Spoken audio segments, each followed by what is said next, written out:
Disclaimer. Please don't get mad at me. Top 10!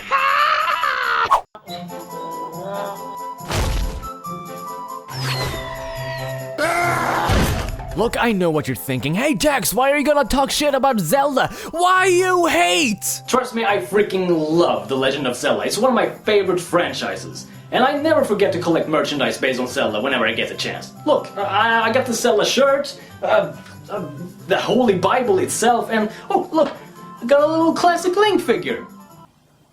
He's got orange underwear. But of course, The Legend of Zelda has flaws. But in this case, some stupid shit. This list was pretty difficult to make, but I managed to come up with 10 stupid things that the Zelda games have done over the years. 11 if you count this. Welcome, my friends, to my top 10 stupid shit in Zelda. And please understand that I'm not doing this list to piss you off. These are actually more like nitpicks. But if you like Skyward Sword... Number 10! Let's start with something that you all probably know. The water temple in Ocarina of Time is considered as one of the most annoying temples in the universe of Zelda. And I can see why people would think that, but I actually kinda like it. Sure, it can get obnoxious if you happen to screw up and have to raise the water level again or something like that, but the thing I find the most annoying is the constant switching with the iron boots. The water temple requires you to dive on the water, and during some segments you have to swim up to the surface, dive again, and then come up again. This means that you have to press start, go to your iron boots and equip or unequip them over and over again. This is pretty damn annoying. Also, they did fix this problem in the 3DS version, which was cool of them. Number 9! Now, I didn't really mind the Triforce Shard quest at the near end of the Wind Waker. I think it's pretty fun, although I do wish they could have done something more exciting and interesting with it, like with the ghost ship. That was actually kinda interesting. It did have some backstory to it. But some shards were just found deep within the ocean that you had to grab with your grapple hook. Meh.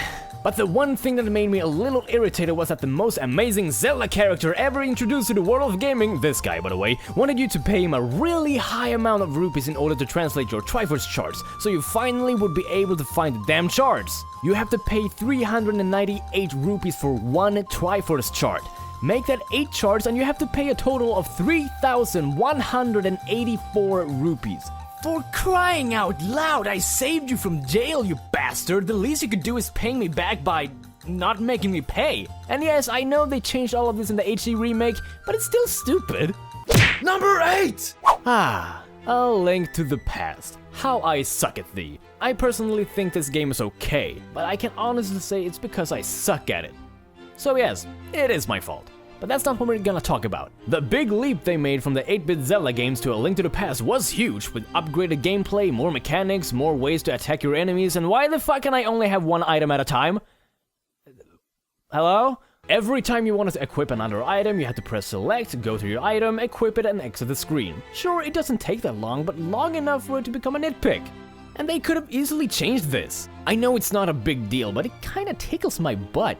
A is for interacting with stuff, B is for your sword, Y is for your item, and X is for your map, and as far as I'm aware, the game doesn't even use the L and R buttons. So why not just move the map button to the L button and add an extra item slot for the X button? That would have been perfect! Heck, you could even use the R button for an additional item slot as well. So if they wanted to, they could have added 2 more item slots in this game. Like I said, I know it's not really that much big of a deal, but it's kinda itchy, you know.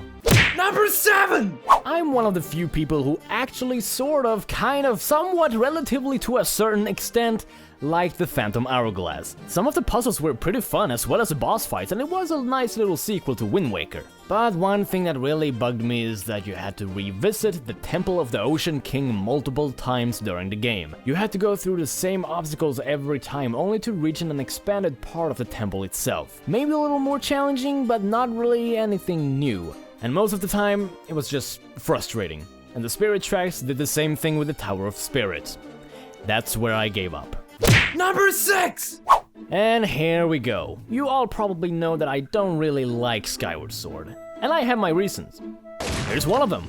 After 25 years, Nintendo added something that they never should have added in a Zelda game.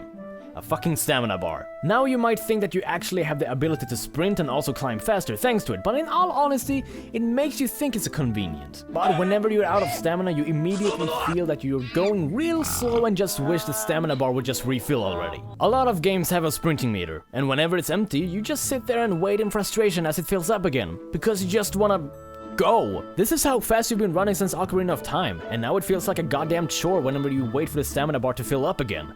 It's an illusion, as most would say. An illusion that not only Skyward Sword is a victim of. NumberFive!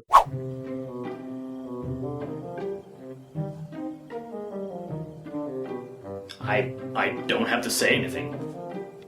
You already know what it is, and I'm pretty sure you are agreeing with me.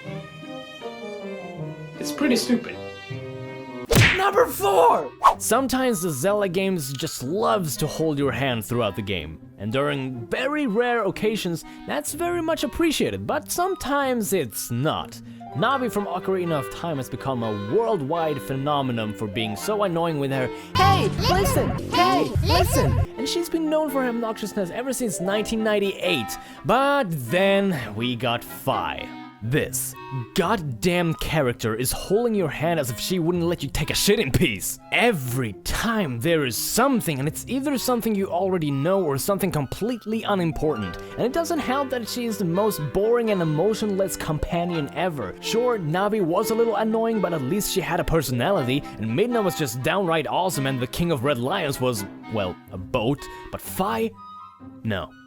NumberThree! Sort of related to the whole holding your hand thing, but doesn't it just get so damn annoying when you boot up your save file, grab a rupee from the ground, and having it do the animation where it says you found something, only having it explaining to you that you found one goddamn rupee. Not just for one rupee, but for every kind of rupee from 5 and up. It would have been acceptable if this happened just once when you first start a new save file, but no, every time you boot up the game and play on the same save file, it will introduce the rupees to you as if you've never seen one before. What the hell? They did this in Twilight Princess, and it was stupid. NumberTwo!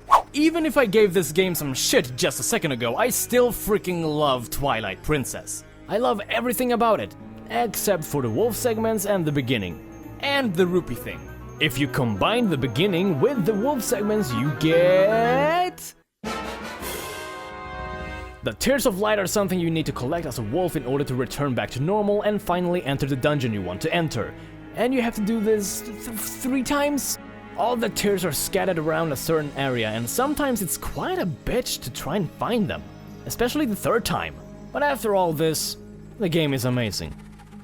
But it's still stupid. NumberOne! The motion controls in Skyward Sword... Wait. Just listen to what I have to say. What I'm trying to explain is not what you think it is.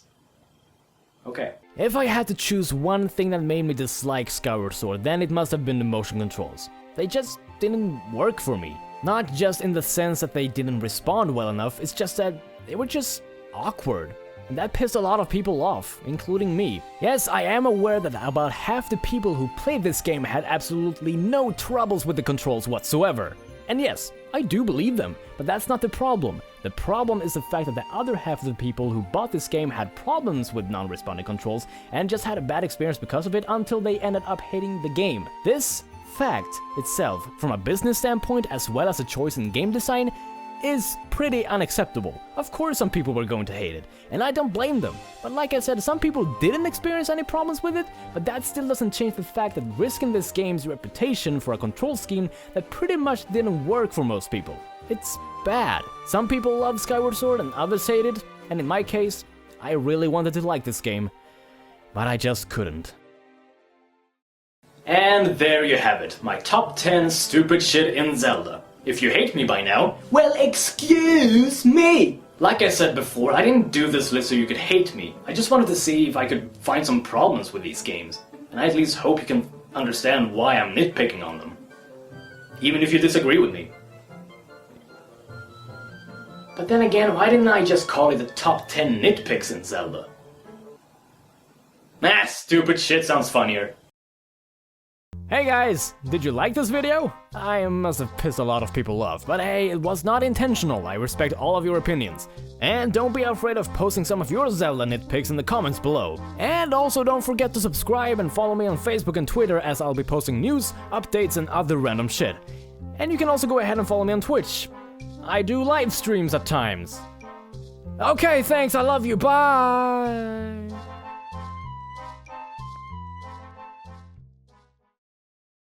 Yum, yum, yum, yum, yum. Eat it. Eat it. Fine, you whore!